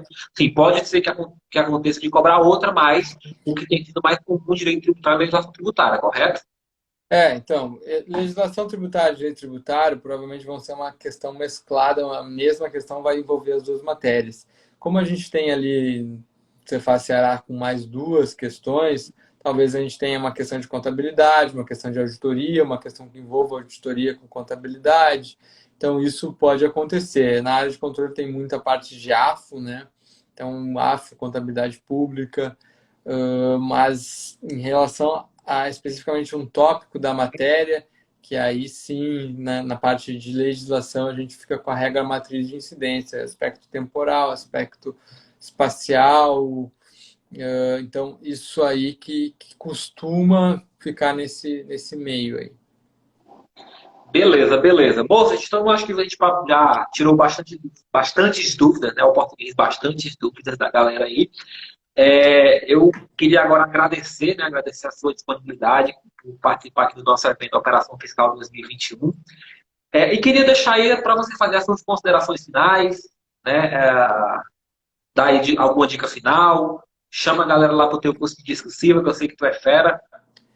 Então, pessoal, tenho 2 recadinhos aqui para vocês, informações finais. Primeiro, está aberto o meu curso de discursivas Você Faz Ceará, junto com o professor Diego De Grazia, que é auditor lá do Rio Grande do Sul, um cara fenomenal aí há 15 anos trabalhando com concurso público. Então, a gente montou uma parceria e está fazendo um curso muito específico com correção em áudio, algo bem preciso mesmo para pegar no detalhe para os alunos. Estamos na segunda turma já e provavelmente se sair o edital vai esgotar em poucos minutos. Talvez a gente abra outra ou talvez não. Também a gente tem que ver como vai estar o trabalho, né? Então, não garantiu ainda. Acho que já tem mais da metade dos alunos, mas ainda temos algumas vagas. E outro ponto é o seguinte, quem quer aprender, testar o coach concurseiros, esse é meu aluno, vai ter um provão esse final de semana, no domingo, que vale bolsas de estudos. Então, são 100 questões, só cai a parte básica da área fiscal, né? E o aluno que ficar nas primeiras colocações aí vai ganhar uma bolsa integral, outros até o 30º lugar vai ganhando uma série de bolsas ali de descontos na mensalidade. Então, realmente primeiro um simulado de altíssimo nível, né, para o aluno se testar e depois ele ainda pode ter essa oportunidade de fazer aqui o coach de graça. Então, realmente vale a pena. Esses são os 2 recados, né, e quem quiser conversar comigo, só mandar mensagem lá no meu Instagram, também tem um link para o meu WhatsApp. Já vi aqui que alguns de vocês já vieram falar comigo, depois eu vou responder. Mas é isso, fico à disposição da galera. O Ramon aí, outra hora, vem aí para a gente comer um churrasco. E tamo junto. O churrasco é bom, o churrasco do cara é bom. Gaúcho, viu, galera? Gaúcho. Não tem porte para ser gaúcho, não. A minha esposa, a Aniela, veio brigar comigo. Não, você disse que vai fazer a piada, que eu perco o amigo, mas eu não perco a piada. Não tem porte para ser gaúcho, não. Você olha no WhatsApp dele, a foto dele, parece um cara gigante. Aí você chega lá, é um cara desse tamanho. Mas só que, como disse que também no documento, o churrasco do cara é top. Então tá valendo, né? Tá valendo. Então, moço, obrigado aí. Agradecer também o pessoal que tá aí até agora, né? E lembrar que amanhã a gente continua com mais Operação Fiscal 2021. Amanhã vamos estar aí com o grande Ricieri para falar das oportunidades de concursos fiscais em 2021. Tem muita coisa boa para sair, então vocês têm que aproveitar aí, força bem na objetiva, força bem na discursiva, cola com o Mozart, cola no coach dele, cola lá na preparação para a discursiva, que com certeza vocês vão conseguir aí, ó, a carteirinha funcional de vocês ainda em 2021, se Deus quiser. Obrigado, Ramon. Obrigado, pessoal, todo mundo que nos elogiou aí. Sei que tem vários alunos que passaram aí e tenho certeza ainda que vão ser futuros auditores aí, vai ser colegas nossos e ainda nós vamos se encontrar aí nos fiscos, encontros fiscais, né? Beleza, falou, Mozart. Até mais. Obrigadão, cara. Até mais, pessoal.